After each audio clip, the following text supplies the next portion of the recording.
네, 안녕하십니까. 김광수 소장입니다. 2016년 1월 새해 첫 번째 달에 두 번째 동영상 촬영을 시작하겠습니다. 주제는 21세기와 이순신 프로젝트입니다. 이미 이제 전국의 각 시민 공부방에 참여하시는 분들께서는 이순신 프로젝트가 무엇이고 무엇을 하려고 하는 것이다 해서는 잘 알고 계실 거라고 생각을 합니다. 다시 한번 우리가 되새김질하는 차원에서, 그리고 아직 이순신 프로젝트를 접하지 못하신 분들을 위해서 다시 한번 이순신 프로젝트가 21세기 한국이라는 나라에서 왜 절대적으로 중요하고 필요한가에 대해서 말씀을 드려볼까 합니다. 21세기는 다들 아시는 것처럼 이제 지난 2000년에 출범할 때 전 세계적으로 이른바 이제 새 밀레니엄 시대, 이제 새 100년이 열리는 시대다라고 하면서 이제 굉장히 화려하게 시작을 했죠. 그러면서 이제 2021세기는 이른바 새 밀레니엄 시대는 지식 정보화 시대다. 첨단 지식 정보화 시대다. 지식과 정보가 중심이 되는 그런 시대다. 라는 거였죠. 20세기는 산업 자본이 중심이 된 시기였죠. 산업 자본을 기반으로 해서 관, 언, 사법, 종교 뭐 이런 것들이 유착을 하는 그런 기득권 세상이었습니다. 또 반면에서 이제 관료주의, 관료제가 이렇게 득세를 하는 그런 시기였습니다. 21세기는 지식과 정보입니다.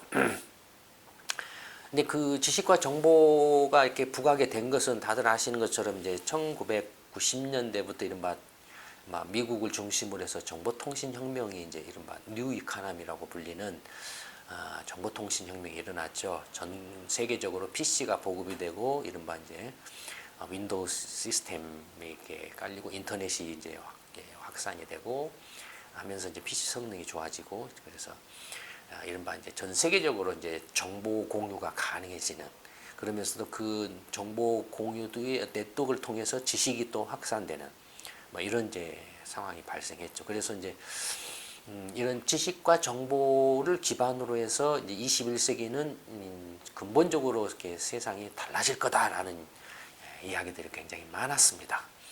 경제적으로도 많은 변화가, 지식과 정보를 바탕으로 해서 경제적으로도 많은 변화가 있을 거고, 지식과 정보가 정치적으로도 많은 변화를 일으킬 거고, 지식과 정보가 국제 정치 외교 또는 군사 외교적인 면에서도 엄청난 변화를 일으킬 거다라는 이제 이야기들이 굉장히 많았습니다.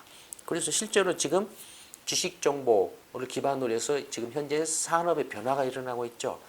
대표적인 게 제조업 같은 것들이 있죠. 무슨 말들이 요새 유행하고 있습니까? 인더스트리 4.0이라든지 뭐 이런 것들이 있지 않습니까? 제조업 4.0, 뭐 제조업 뭐 2020, 뭐 이런 것들이 유행을 하고 있지 않습니까? 다 그런 것들입니다. 그 다음에 무슨 이제 이렇게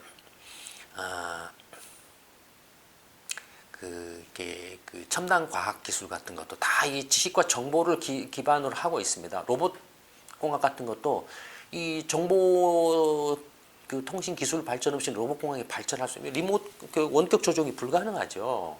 뭐 이런 그런 거라든지, 그다음에 이제 인공지능 같은 것도 다 이게 마찬가지입니다.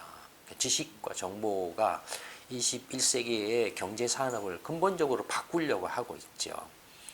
그런가 하면은 정치 역시 마찬가지입니다. 20세기형이 아까 말씀드렸던 산업 자본을 기준으로 관료제를 기반으로 한 어떤 정치 구조 패러다임이 지식과 정보를 독점을 했죠. 관료들이 정보를 독점하고 지식을 이렇게 차단을 하고 일반 국민들이 이렇게 접하지 못하도록 뭐 이런 것들이 있었죠. 그래서 자기들의 어떤 기득권을 유지를 해왔던 거죠. 그런데 이제는 그런 지식과 정보가 모든 사람들의 손안에 다 이렇게 공유돼 버리죠. 그 뭡니까? 스마트폰이죠. 스마트폰으로 다 공유가 돼 버렸어요. 지식과 정보가. 그러니까 누가 그걸 독점을 할 수가 없어요. 그 독점을 해가지고 그걸로서 자기 어떤 권력이라든지 경제적 이득을 얻을 수가 없게 돼버렸어요. 거짓말을 할 수가 없게 돼버렸어요. 그러니까는 이제 정치인들이 이거 자기만 딱 꼼을 쳐가지고 꼼수로 이렇게 정보를 딱 자기만 짚고 있다가 한번 가서 언론이나 이런 데 가서 한번 터트린다 이거예요. 마치 그 사람이 훌륭한 정치인처럼 보였다 이거예요. 근데 지금은 어떻습니까? 그런 사람이 뭐 말하기도 전에 이미 모든 사람들의 손안에 스마트폰에 그런 정보가 다 이렇게 공유가 돼버리죠. 그러니까 무슨 정치인이라고 뭐 중대 발표합니다 한다 한들 아무도 안 쳐다본다 이거예요. 박근혜 씨가 어디 가면서 이렇게 사기친다 뭐 이렇게 그 거짓으로 이렇게 뭔가를 이렇게 장면을 찍어가지고 조작해서 언론에 띄운다고 하지만은 그걸 사람이 딱 찍어가지고 띄워버린다 이거예요. 그럼 저게 쇼다라는 걸 다 알아버린다 이거 사람이. 그러니까 거짓으로 국민들 기만해가지고 더 이상 권력을 유지할 수 없게 돼버렸다라는 거죠. 그다음에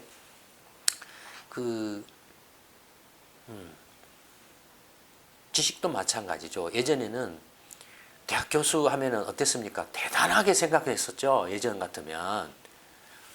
생각을 해보세요. 80년대, 90년대만 해도 대학 교수가 뭐 하고 뭐 장관도 하고 뭣도 하고 막 이렇게 하고 대학 교수 하면 사람들이 와 이렇게 했잖아요. 지금은 어떻습니까? 대학 교수 하면 너 뭐야? 이런 식까지 와버렸죠. 지금은. 니나 나나 뭐 아는 게 똑같은데 뭐 이렇게 돼버렸어요. 지금은. 오히려 어떤 면에서 보면 고등학교 선생님이 더 대학 교수 예전에는 고등학교 선생님하고 대학교 그 교수하고 간의 격차가 상당히 크게 느껴졌어요.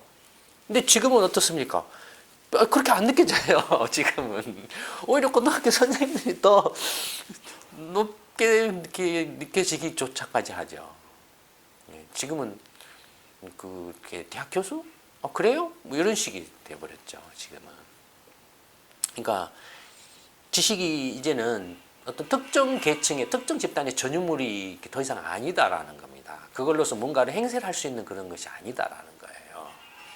그러면 나라 경영은 어떻게 해야 됩니까? 21세기가 이렇게 변해버렸는데 지식과 정보화 시대로 바뀌어버렸고 이제 지식과 정보가 그 나라의 경쟁력을 결정하고 그 나라의 경제를 살리느냐 죽이느냐를 결정을 하고 지식이나 정보를 가지고서 돈을 만들어내야만 먹고 살 수 있는 그런 세상으로 바뀌어가고 있는데 그러면 21세기 그런 21세기 세상을 해서 나라를 경영해 가려면 정치는 어떻게 바뀌어야 될 것 같습니까? 당연히 정치도 지식과 정보를 기반으로 해서 바뀔 수밖에 없게 되어 있죠. 필연적으로 그렇게 갈 수밖에 없습니다. 1월달 새해 첫 번째 동영상에서 그 송부영 씨의 인사 말씀에서도 말씀을 드렸던 것처럼 이미 그런 것들이 지금 영국이나 그 스페인이나 뭐 이런 총선 또는 일본이나 미국에서 있었던 어떤 그 글로벌 금융 위기 이후에 일어나고 있는 세계 여러 나라에서 일어나고 있는 정치 변화가 지금 그런 것들이 지금 조금씩 이렇게 투영되고 시작하고 있다라는 거죠. 그런데 이제 첨단 지식 정보화 시대에서 이제 지식과 정보가 중요하다고 그랬는데 차이가 있습니다. 어떤 차이냐면 첫째는 정확하고 신뢰할 수 있는 정보가 무엇보다도 중요합니다. 이건 필요 조건이에요. 이건 필수적이에요. 지식 정보화 시대 21세기에 나라를 경영해 가는 데 있어서 가장 없어서는 안 돼. 이건 반드시 갖춰야 될 것은 정확하고 이렇게 신뢰할 수 있는 정보를 국민들한테 공개하고 공유하게 하는 겁니다. 그건 필요 조건이에요. 정말 그건 누가 정치를 하고 누가 뭘 해도 반드시 그것은 해야 될 필요 조건입니다. 근데 이런 정보를 조작하고 감추려고 하고 왜곡하고 한다라는 것은 나라를 말아먹을 그런 짓거리죠. 근데 지금 여전히 새누리당이나 박근혜 씨나 이런 사람들은 그런 짓을 하고 있는 거죠. 그러니 나라가 어려워질 수밖에 없는 거예요. 경제가 어려워서 어려워진 게 아니라 그런 말도 안 되는 엉터리 시대착오적인 짓을 하고 있기 때문에 국민들은 이미 그 진실된 정보를 다 손 안에 스마트폰을 통해서 다 알고 있어요. 접하고 있어요. 물론 이제 세대 간에 뭐 50대, 60대 이 스마트폰이 익숙지 못한 사람들 그런 세대들은 속일 수가 있겠죠. 그런 사람들을 지금 끝까지 붙들어 매고 지금 이렇게 권력을 유지하려고 발버둥을 치고 있죠. 지금 새누리나 새정년이나 이런 사람들이. 근데 어쨌든 간에 정보는 필요 조건입니다. 정보의 공유, 필요 조건이에요. 그러면 정보를 다 공유한다는 것은 문제가 해결되느냐? 경제가 좋아지고 정치가 좋아지고 나라가 좋아지고 국민들의 삶이 좋아지고 그래서 다 행복하게 살 수 있게 되느냐? 그렇지 않습니다. 올바른 정보, 정확한 정보를 공유하는 것은 그렇게 모두가 나라가 잘 되고 좋고 국민들이 이렇게 행복하게 살 수 있게 하기 위해서는 반드시 없어서는 안 될 필요 조건이에요. 필요 조건이에요. 그러나 정보를 공유한다라고 해서 모든 국민들이 다 잘 먹고 잘 사고 나라가 좋아진다라는 보장은 없어요. 보장은 없어요. 그러면은 정보를 공유를 한 것만으로도 안 된다라고 하면 뭐가 더 필요하냐? 한 가지가 더 필요하다라는 거예요. 모든 국민들이 잘 먹고 잘 사고 행복하게 잘 살고 정치가 이렇게 제대로 되고 나라가 이렇게 부강해질 수 있기 위해서는 단순히 정보를 이렇게 정확한 정보를 공유하는 것뿐만이 아니라 별도로 하나가 더 필요하다라는 겁니다. 그게 뭐냐면은 올바르고 제대로 검증된 제대로 된 전문 지식입니다. 전문 지식이에요. 그러니까 21세기는 지식 시대입니다. 정보와 그러니까 이 지식이 정보가 되고 그렇게 하는 시대죠. 지식이 정보로서 이렇게 돌아다니잖아요. 그러니까 지식은 컨텐츠입니다. 정보는 뉴스하고 그 다음에 정보라고 할 때는 범위가 넓어요. 네트워크를 말합니다. 사실은. 네트워크를 말하고 네트워크상에서 이제 어떤 일어난 사건 사고라든지 그 뉴스가 도는 거고 지식은 부가가치화된 가치를 창출할 수 있는 가치를 담은 보다 고도화된 정보입니다. 고도화된 어떤 그 지적 생산물입니다. 지식은. 그 음악도 지식이죠. 음악 지적 생산물이죠. 감성지의 생산물이죠. 미술도 마찬가지죠. 예술과 또 다 그래. 공연도 마찬가지죠. 영화도 마찬가지죠. 당연히 학문, 과학이든 이공계 과학이든 학문이든 뭐 인문학이든 경제학이든 이런 것들도 다 당연히 전문 지식이죠. 근데 이런 전문 지식이 그것도 이렇게 제대로 이렇게 올바르고 제대로 된 검증된 전문 지식이 하나 더 필요하다 이겁니다. 모든 사람들이 행복하고 잘 살고 나라가 부강하기 위해서는 정말로 제대로 된 전문 지식이 필요하다. 그게 이제 충분 조건입니다. 그러니까 알기 쉽게 말해 이게 전체가 있는데 네모는 전체예요. 네모는 전체인데 필요 조건이 초록색은 정보가 공유되는 것, 올바르고 정확한 정보를 나타내고 그 다음에 이 빨간색은 이제 제대로 된 전문 지식을 나타냅니다. 그러면 예를 들어서 이 부분은 제대로 된 정보, 정확한 정보는 있는데 제대로 된 전문 지식이 없는 영역이죠. 그럼 이것만 가지고서는 나라가 잘 되긴다는 보장을 할 수가 없다 이거야. 없다라는 거예요. 나라가 잘 될 수도 있어요. 확률적으로. 그러나 보장을 못 해요. 다음에 전문 지식이 이렇게 딱 이렇게 검증된 제대로 된 지식이 있습니다. 제대로 된 지식이 있는데 이 제대로 된 그 전문 지식이 있더라도 있지만 이건 뭡니까? 정보가 없어요. 그러니까 이 지식이 전파될 수 있는 정보 네트워크라든지 이 지식이 다른 사람들한테 공유될 수 있는 그런 시스템이라든지 이런 것이 없으면 나라가 잘 된다라는 보장이 할 수가 없다. 이거. 잘 될 수도 있어요. 확률적으로. 그러나 보장을 할 수가 없어요. 지식과 정보가 함께 갖춰진 이 영역, 이게 이제 필요 충분 조건 영역이죠. 이 영역이 이 영역이 이렇게 갖추어질 때 비로소 나라가 부강하게 되고 모든 국민들이 잘 먹고 잘 사고 행복하게 살 수 있는 나라를 만들 수 있다라는 겁니다. 그러니까 정확하고 신뢰할 수 있는 정보, 필요 조건으로서 정보와 충분 조건으로서 올바르고 검증된 전문 지식이 중요하다 이겁니다. 그러니까 단지 언론이 지금 뭐 이렇게 신문이나 방송이나 인터넷 있지 않습니까? 왼쪽에서 일어난 뉴스를 전달한다라고 그래서 민주주의가 이 달성된다? 천만에요. 그래서 경제가 좋아진다? 천만에요. 그렇지 않습니다. 그건 반쪽에 불과합니다. 나머지 반쪽은 전문 지식입니다. 그래서 이순신 프로젝트가 만약 유일하게 문제를 해결할 수 있는 한국 정치를 바꿀 수 있는 유일한 대안이라는 거죠. 이걸 다 갖추고 있기 때문에 동시에. 예를 들어 보겠습니다. 김광수 경제연구소가 그동안에 많은 것들을 이렇게 연구를 하고 많은 결과물들을 냈습니다. 뭐 외환위기 90년대 말 위환위기 때 이야기는 제가 여러 차례 말씀드렸죠. 사실 그러니까 외환위기 극복할 때도 저가 아니었으면 굉장히 혼란을 더 심하게 겪었을 가능성이 높았습니다.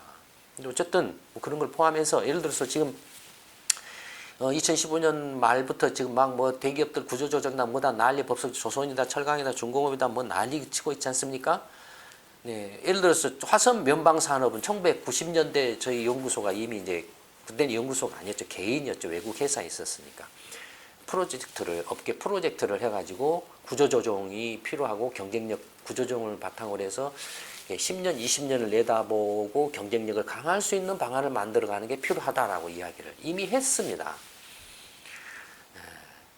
그 다음에 2003년에는 언론 산업에 대해서 이건 뭐냐면 저희가 SBS 컨설팅을 했어요. SBS 회장의 요청을 받아가지고 SBS의 이제 그 뉴스 프로그램 메인 뉴스 8시인가 9시 뉴스의 경쟁력을 강화하는데 아까 말씀드렸죠.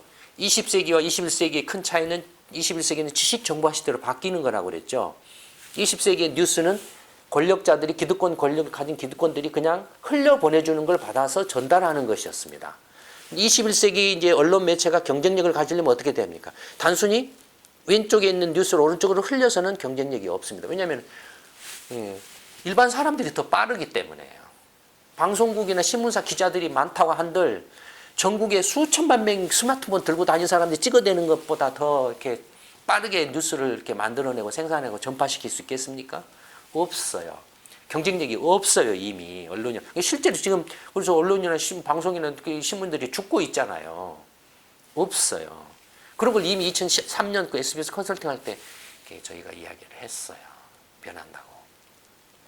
언론 산업 구조조정이 필연적이라고 일어날 거라. 이때 핵심이 뭐냐? 단지 그러면 방송이 살아나려면 경쟁력을 가지려면 부가가치를 높여야 된다. 부가가치는 뭐냐? 뭡니까?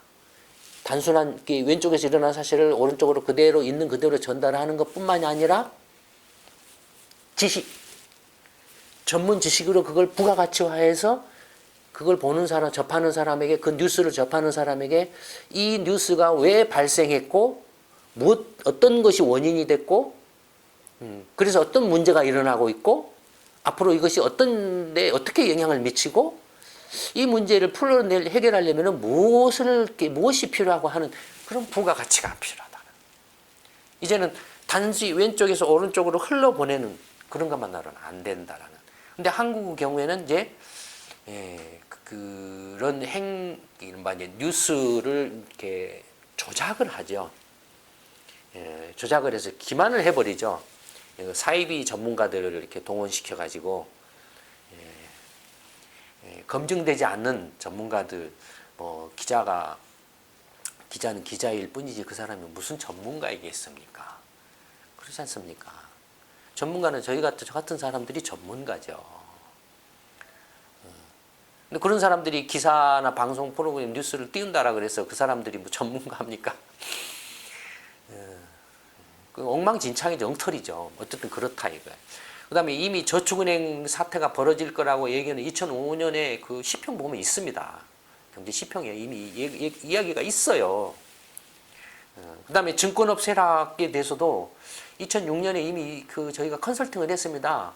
삼성증권 컨설팅을 했어요. 그때 삼성그룹이 저희 연구소한테 잘 보이려고 그랬는지 어쩐지는 모르지만 삼성증권 그 사장이 당시에 저희한테 삼성증권의 중장기 경영 전략, 증권 업계에서 글로벌화 전략 뭐 이런 거 관련해 가지고 컨설팅 의뢰를 했어요. 그래서 뭐 짤막하게 이렇게 컨설팅을 해줬는데 이미 그때 증권업의 세력을 다 이렇게 이야기를 했어요. 근데 사실은 이건 이미 90년대부터 이야기를 한 거예요. 어쨌든 이런 그 구체적인 프로젝트 보고서로 있습니다. 그다음에 다들 아시는 이제 두산 인프라코 사태 지금 뭐 나오고 있지 않습니까? 2007년 그 밥캣 인수하자마자 저희가 그거 시평으로 이렇게 냈죠. 시평으로 냈더니 바로 그 다음 그 2008년 1월 달인가요? 2월 달인가 그 두산그룹의 부회장이 연구소로 갑자기 찾아왔어요. 찾아와가지고 뭐 느닷없이 와가지고 이제 막 그걸 설명을 하는 거예요. 그러면서 자기들은 이제 뭐 회장 이하 전 사원이 똘똘 뭉쳐가지고 이걸 난관을 극복을 하겠다. 그래서 제가 한 말이 뭐였냐면은 문제가 이렇게 이렇게 터져가지고 그걸 어떻게 대처할 것인가를 생각하기 전에 문제를 안 일으키는 것이 더 중요하지. 문제가 일어나고 나서 내가 우리끼리 똘똘 뭉쳐가지고 한다 한들, 당신들이 아무리 똘똘 뭉쳐서 문제를 이렇게 극복한다 한들, 당신들 뜻대로 될 것 같으면 이 세상에 안 망할 기업이 어디가 있겠냐. 아무도 안 망할 거라 이거예요. 근데 머지않아 우리가 볼 때는 버티기 힘들 거라는 거죠. 원래는 곧바로 망했을 가능성이 높았는데 바로 안 망했던 이유가 뭐냐면 중국이 2009년에 글로벌 금융위기 터져가지고 경기 부양한다고 4조 위안 부양책을 내놨어요. 이 4조 위안 부양책이 이른바 중국 전역에 걸친 또 다른 그 제2파 정도 해당하죠. 2003년, 2004, 5, 6, 7 요 무렵에 제1파였고 2000 글로벌 금융위기 이후 이 4조 위안 부양책이 막 크게 보면 제2파로 보여요. 2파라고 할 수 있죠. 제2파 부동산 투기가 일어난 거예요. 그러니까 원래는 수산 인프라가 이렇게 망했어야 되는데 느닷없이 중국에서 그 부동산 투기로 이렇게 4조 위안 부양책으로 그냥 그 건설 경기가 살아나는 바람에 심하게 말하면 기계가 없어서 못 팔 지경이었어요. 그래서 막 이렇게 봐라 우리 했자 하면 이렇게 하지 않느냐 했는데 2012년부터 이제 중국이 그 부동산 투기 거품이 확 꺼지기 시작하니까는 박살이 나버린 거죠. 박살이 나버린 거예요. 버티기 힘들어요. 그 다음에 조선, 해운, 철강, 태양광 등등 화학 등등은 이미 2013년 경제전망 세미나에서도 말씀을 드렸지만 사실은 거슬러 올라가면 이미 조선이나 해운, 철강도 다 2000년대 초반에 다 이미 이야기를 하고 있어요. 시간 문제일 뿐이라고 이렇게 이야기를 하고 있습니다. 그 다음에 그 미국발 글로벌 금융 위기 같은 경우는 이미 2004년에 낸 현실과 이론의 한국 경제라는 책에서도 이미 경고를 하고 있습니다. 그리고 실제로 뭐 2006년, 막 7년, 10, 이때부터 막 10평을 보시면은 거의 도배를 하다시피 했어요. 그때는 아무도 미국발 글로벌 금융 위기가 일어날 생각도 못하고 미국 경제 자체에 대해서 관심이 거의 없었던 때예요. 뭐 심지어는 심하게 말하면 미국 FRB가 금리를 올리는지 내리는지조차도 관심이 없을 지경이었어요. 그때는. 그러니까 그런 상황에서 벌써 글로벌 금융 위기를 이미 경고를 하고 있었다는 겁니다. 그다음에 중국이라든지 유럽이라든지 신흥경제국 문제도 여러분들 10편 보시는 분들은 이미 다 아시죠.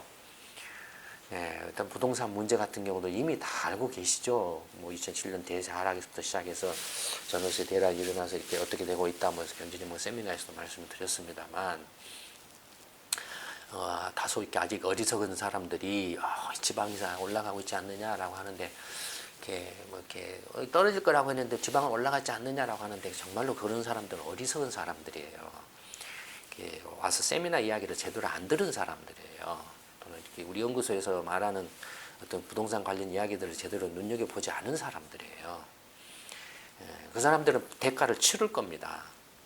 어쨌든 이런 것처럼 이것만 봐도 어떻습니까? 그 한국 경제 전체 국내외 관련한 전체 문제를 다 다룰 지경으로 이렇게 이미 전문적인 역량을 입증을 해왔다 이거예요. 이걸 능가할 수 있는 사람이 없습니다. 대한민국에서. 그런데 현실은 어떻습니까? 지금 새정년 예를 들고 새정년이 주장하는 건 뭡니까? 거의 뭐 지금 무상복지주의죠. 또 뭐 이렇게 뭐 무상복지를 강화하면 이렇게 젊은 청년들도 그 자기 개발을 하는데 돈 좀 이렇게 받아가지고 뭐 하고 뭐 이렇게 실직자들한테도 뭐 실업수당도 많이 주고 노인분들한테도 돈도 많이 주고 뭐 저출산이니까 뭐 이렇게 많이 해주고 등록금도 다 공짜로 해주고 근데 문제는 그 돈을 누구한테 어디서 낼 겁니까? 말아먹습니다. 지금까지 해온 걸 봐보세요. 박근혜 씨가 노무현 정부 때 10만 원 노인분들한테 10만 원 주기로 한 걸 선심성으로 20만 원을 올렸지 않습니까? 근데 그 20만 원 돈을 확보를 못해가지고 난리 생쇼를 부려가지고 담배값을 올렸잖아요. 그래도 지금 적자 투성이잖아요. 그거 하나 하는데 그 다음에 공무원 연금 개혁을 왜 합니까? 국민연금은 어떻게 될 것 같아요? 군인연금 어떻게 될 것 같아요? 의료보험 지금 뭐 흑자 난 것처럼 보이죠? 천만의 말씀입니다. 담배세 걷어갖고 거기다 때려 붓고 그 다음에 재정에서도 이렇게 매년 이렇게 보조를 해주고 있기 때문에 적자가 난 것처럼 보일 뿐이에요. 그러니까 중요한 건 그러니까 그 무상복지를 이렇게 확대해야 된다라고 주장하는 건 지금 사람들이 힘들기 때문에 힘든 분들한테 그게 확 닿을지는 몰라요. 네, 근데 그거 다 망하는 길입니다. 무능함입니다. 정말로 이런 주장하는 무능하고 무책임의 극치입니다. 그러는 걸 해가지고 이른바 이제 이렇게 선동적이고 선심성의 그런 걸로 자기 밥그릇을 지키려고 하는 것에 불과합니다. 자기식의 정의만을 외치는 것이 더 이렇게 꼴보기 싫고 미운 놈들이에요. 그래서 국민들이 지금 그렇게 보고 있잖아요. 이른바 이렇게 진보 사이코라고 할 정도로 광신적으로 이렇게 하는 사람들이 있잖아요. 문제가 뭐고 그 문제가 왜 일어났고 그 문제가 이렇게 일어나서 어떤 지금 부작용이 생기고 있고 그걸 해결하려면 어떻게 해야 되는가를 이야기를 하지는 아무도 하지 않고 그저 떠드는 게 문제만 생기면 무상복지, 무상교육, 무상급식, 무상보육 하면 좋죠. 무상의료 다 좋습니다. 누가 그 돈을 댈 겁니까? 여러분들 그러면은 그 연금 올리자 그러면 찬성합니까? 세금 올리자 그러면 찬성합니까? 뭐 세금 올리자 그래. 증세해야 된다. 선거 그렇게 한번 해보세요. 새정년.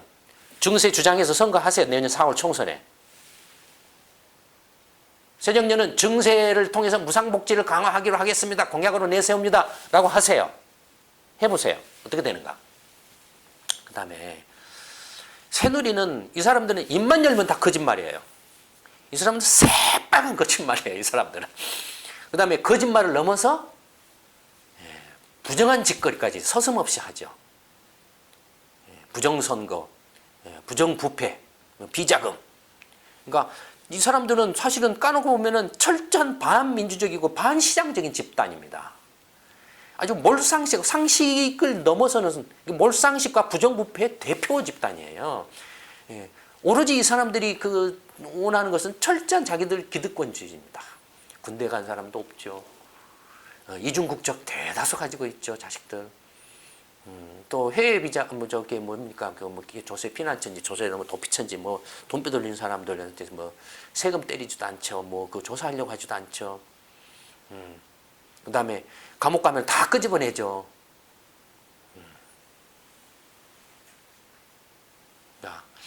그 새누리는 논할 가치가 없어요.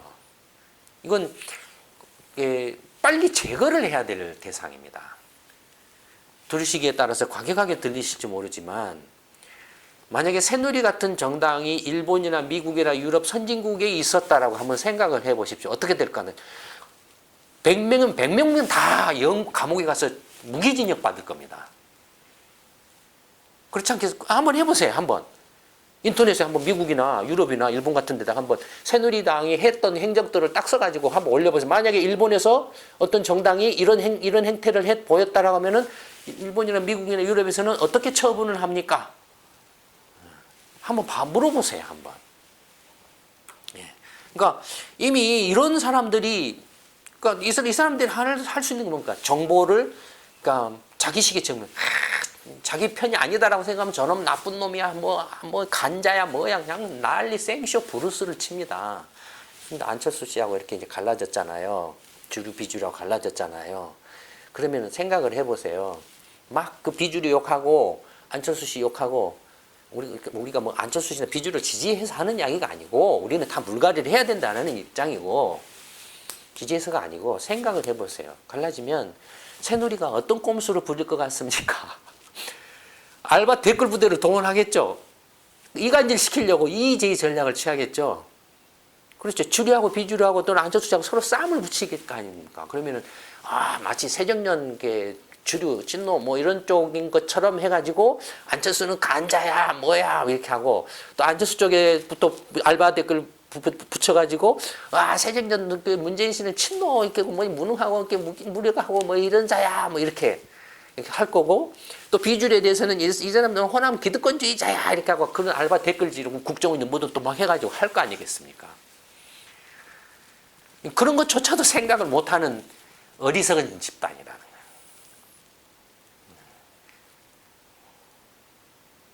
패거리죠, 완전히 패거리. 새누리는 어떻습니까? 언론 장악 통제, 조작, 거짓말, 사기 뭐 이런 거죠. 이런 게 어떻게 21세기에 아까 말씀드렸던 서두에서 말씀드린 지식, 정보, 필요 충분 조건 이 말 자체가 이렇게 성립할 수 없는 겁니다. 마무리를 하자면 이순신 프로젝트는 그러면 뭐 하냐? 아이고 그런 이야기를 이렇게 자주 하셨으면 이렇게 공방에 가보면 도대체 이순신 프로젝트는 뭡니까? 이순신 프로젝트 대안이 뭡니까? 이렇게 이야기하신 분들이 많았어요. 이순신 프로젝트 대안은 뭡니까? 첫째는 대안은 물갈이입니다. 그게 가장 중요한 대안이에요. 새정년 물갈이, 새누리 물갈이에요. 제1의 대안입니다. 다음에 진짜 또 이순신 물갈이를 통해서 이순신 프로젝트를 통해서 그 물갈이를 하고 그 물갈이를 통해서 그러면 어떤 나라를 만들려고 하느냐?